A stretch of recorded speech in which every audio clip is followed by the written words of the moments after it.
Today on How To Blinds, we'll be showing you how to replace a louver on your vertical blind.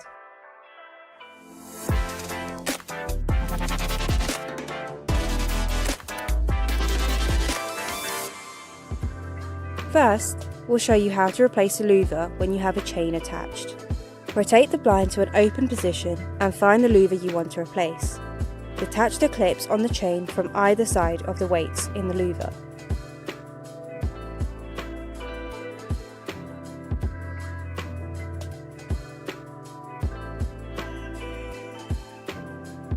Now we can unclip the louver from the carrier trucks in the headrail.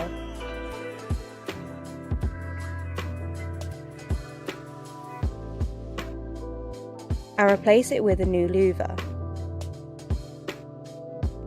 Once clipped in, we can now reattach our chain. And your louver has been replaced. If you do not have a chain, all you have to do is unclip your old louver and attach a new one.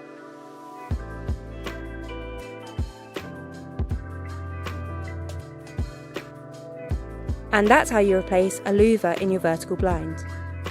Thanks for watching, and remember to like and subscribe for more on How To Blinds.